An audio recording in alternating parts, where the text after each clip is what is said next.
eran 10, eran 20, eran 50, eran miles, ya no se cuentan, rebeldes y valientes se van marchando, las cosas que más quieren, abandonando como un viento que arrasa. Bien, leíamos allí ese oficio que Artigas envía a la Junta del Paraguay en diciembre del 11.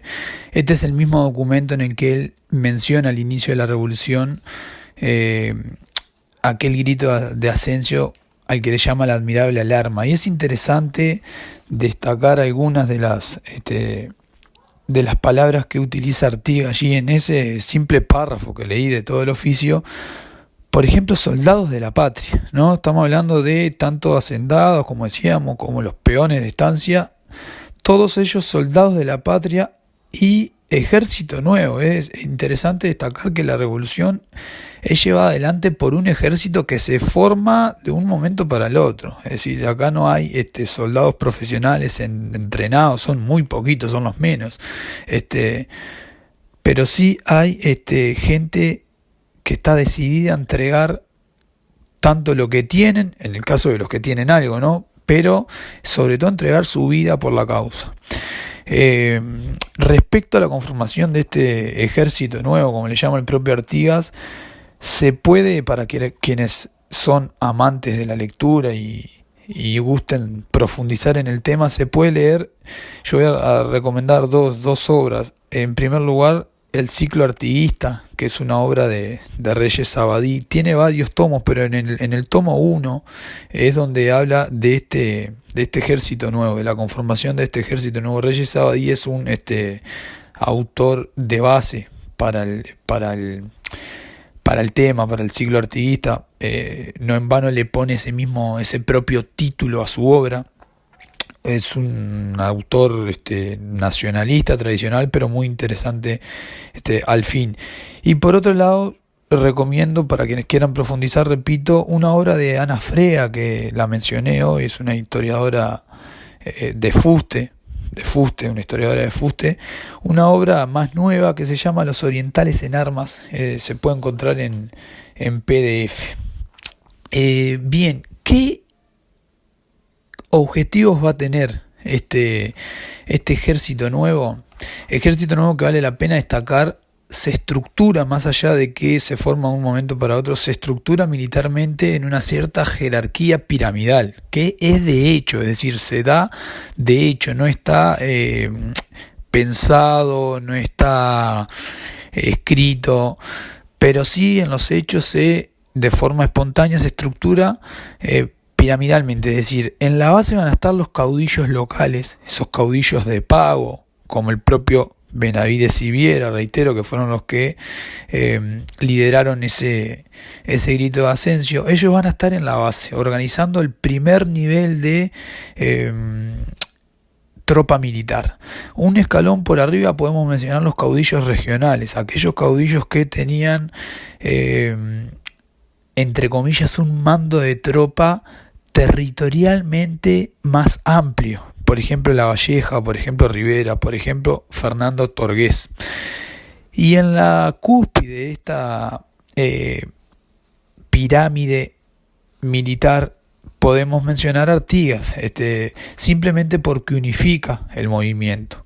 Es decir, lo ponemos en la cúpula porque Artigas conoce cada rincón de la campaña, conoce cada río, cada arroyo, cada cuchilla. Es decir, acuérdense que Artigas pasó mucho tiempo dedicándose a las actividades del campo, llevando y trayendo ganado, llevando y trayendo cuero, y después pasó también muchos años como soldado de la corona, es decir, como blandengue. Entonces Artigas conoce a cada paisano, a cada rincón de la campaña, pero también a cada paisano. Entonces, por ese hecho es que Artigas unifica este movimiento, es decir, no viene como jefe. De hecho, no reitero, porque quizás queda un poco confuso, la Junta de Buenos Aires lo pone como jefe, pero Artigas viene a sumarse como uno más. No obstante, por ese conocimiento que tiene, por esa experiencia militar oficial que tiene, Artigas le da unión a ese movimiento. Entonces es así que se estructura con cierta jerarquía piramidal este movimiento. Ahora sí, ¿qué objetivos tiene? Bueno, hay un primer objetivo que es natural y claro, y es derrotar a los españoles, librarse del yugo de la corona española, que está ahora amurallada en Montevideo.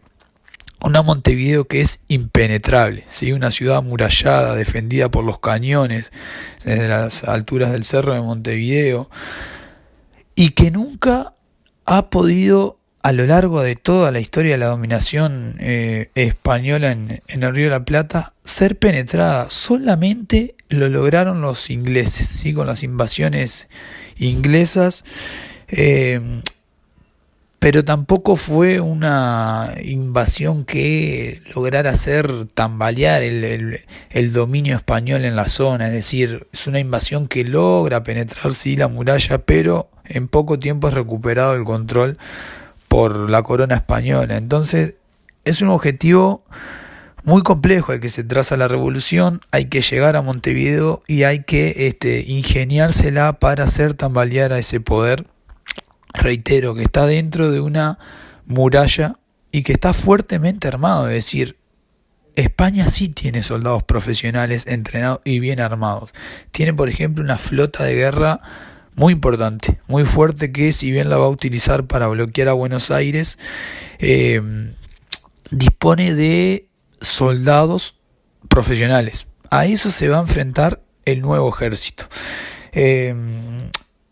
Bueno, vamos a terminar este segundo capítulo por acá. Nos vamos a quedar entonces en que este nuevo ejército revolucionario, policlasista y rural va a poner todas sus fuerzas rumbo a ese objetivo de enfrentar a los españoles de Montevideo. Y con eso vamos a retomar el tercer capítulo de esta columna.